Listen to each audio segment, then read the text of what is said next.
Okay, so this is the 1.5 year review. I started to do a 1 year review because I know some people asked about it. I just haven't had time.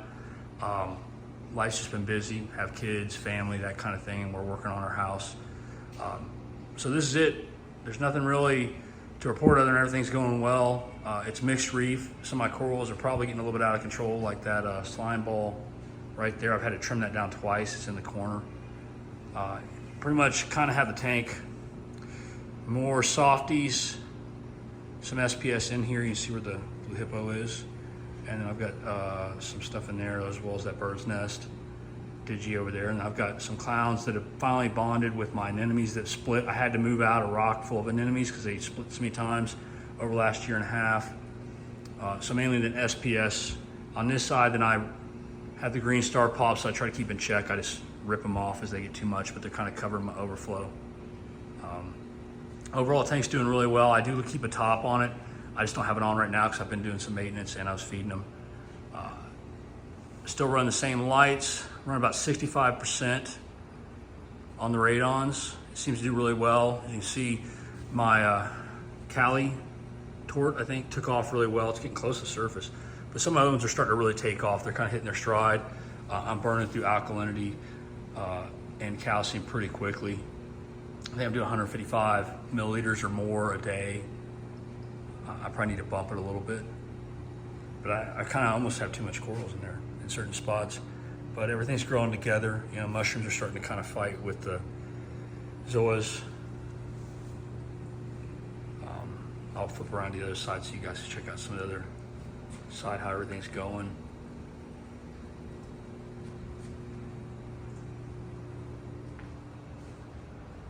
I'm running 3 MP40s. So I have one on the end, and then I have 2. I ended up going to 2, 1 on each side of the overflow.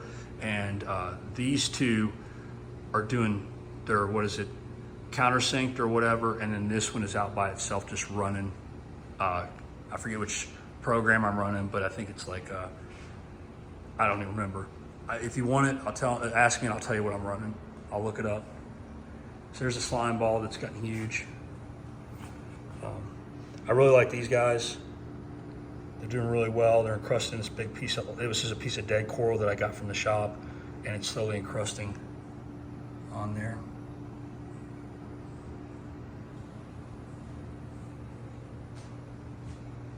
And so this guy is a chalice that I've had to trim back across there, and he continues to grow like crazy. I've got a few more chalices.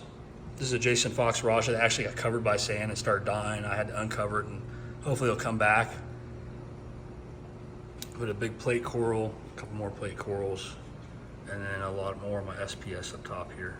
Acros and all silver stuff. That guy didn't make it right there by the rasp, but the rest of them are doing really well, spreading out.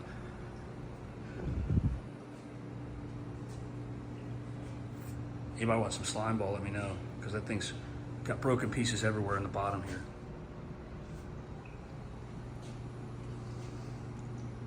So that's it in a nutshell. As far as the base goes, everything's going well. I keep the same sump in there. I'm running dosing, skimming. I do use a UV sterilizer. If anybody caught it up in the corner right now, it pumps from my sump. It pumps up. It's kind of an extra pump as well.